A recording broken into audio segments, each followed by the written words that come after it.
selon donc les services de la présidence. Il a d'abord décliné avec son humilité habituelle, puis a finalement accepté cette promotion attribuée à titre exceptionnel. Général Mamadi Doumbouya. C'est la rhétorique.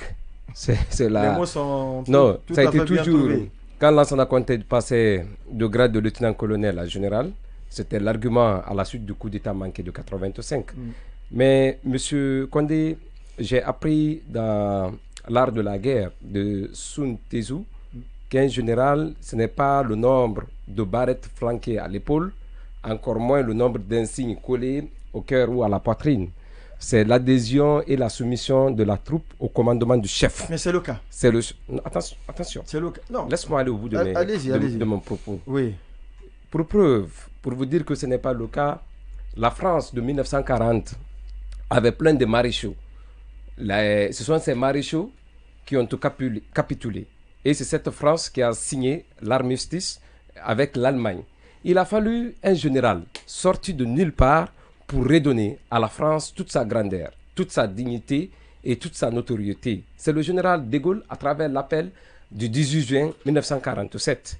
Et le général de Gaulle, après avoir vaincu les troupes ennemies, n'a jamais souhaité quand même s'emparer du titre de maréchal, alors qu'il avait la possibilité de devenir le maréchal de Gaulle. Mais ne l'a pas fait. Il est resté avec l'humilité qu'on le reconnaît, avec ce grade de général. Donc, les circonstances pouvaient s'expliquer par cette acceptation. Malgré certainement les demandes qui lui ont été faites, le général a su décliner. Et je pense que le colonel Mamadi pouvait faire autant, au mieux, en acceptant toujours de rester dans cette grande humilité qui lui est reconnue ou prêtée. Ça, c'est un. De deux, il faudrait qu'on fasse beaucoup attention. Vous savez, les grands noms ou les grands chefs sont tombés à un moment où ils avaient la certitude du pouvoir. Ça a été le cas du maréchal Mobutu Sese Seko. Vous savez, quand il est tombé, avant de tomber, il s'est autoproclamé Mobutu, il s'est autoproclamé maréchal. Ensuite, il y a un cas le plus récent, c'est avec le cas Idriss Déby. Idriss Déby s'est autoproclamé maréchal avec toute la solennité qui confère à l'événement, les sollicitations qui ont été faites par son armée, parce que c'est le même terme qui avait sanctionné le discours pour dire que c'est une demande de ses compagnons d'armes pour qu'ils soient hissés au rang de maréchal. Ouais. Donc, un mois après, Mobutu est tombé. Je voudrais juste recommander au colonel Mamadi de lire le livre de Norbert Zongo, Le parachutage. Quand il le lira, il comprendra beaucoup de choses. Le chef doit se méfier quand il a l'assurance de son entourage. C'est là où il doit craindre. Surtout, ce qu'on a vu avec cette autoproclamation, c'est de dire désormais en Guinée, après Dieu, c'est Mamadi. Ouais. C'est la seule, parce que c'est...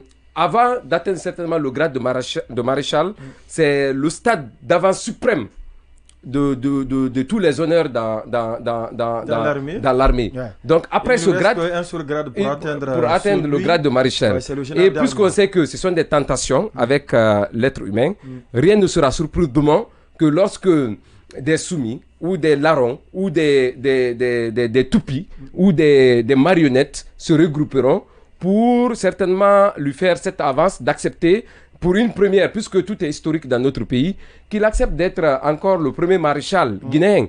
C'est bien possible, mais le colonel doit beaucoup craindre.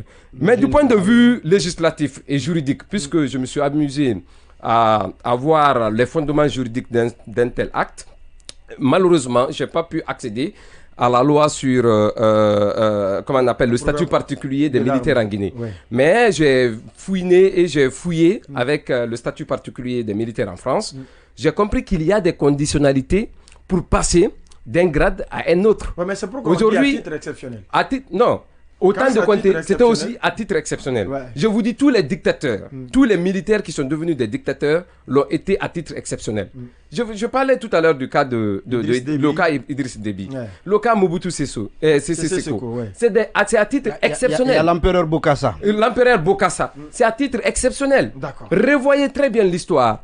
Quand on quitte... L'expression à titre exceptionnel. C'est ce que je dis, c'est la rhétorique. Ouais. C'est le refrain de tous ceux qui veulent C'est l'expression consacrée. C'est l'expression consacrée. C'est comme avec les missions d'observation électorale. On a suivi le processus électoral. Il y a eu des anomalies, mais pas de nature à entamer la sérénité ou la sincérité du vote. La sincérité du scrutin. Donc c'est la même chose pour... c'est quelque chose de codifié.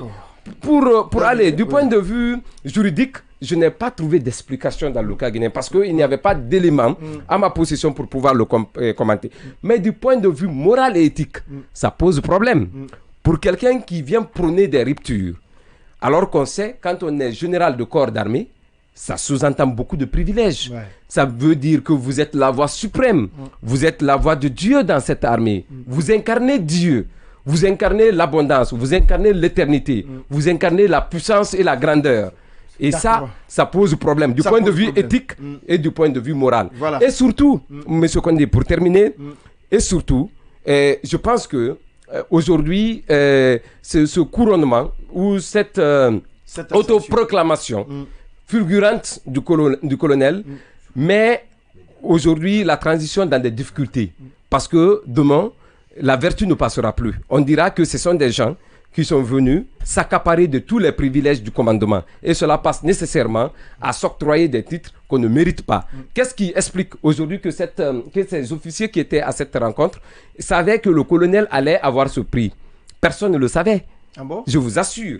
Il y a des indiscrétions. Mais puisqu'on vous parlera de secret de défense, je me limite à là. En tout cas, ceux qui sont tombés, les généraux qui sont tombés des temps après, au moment où ils se sont sentis forts et au moment où ils se sont sentis indéboulonnables.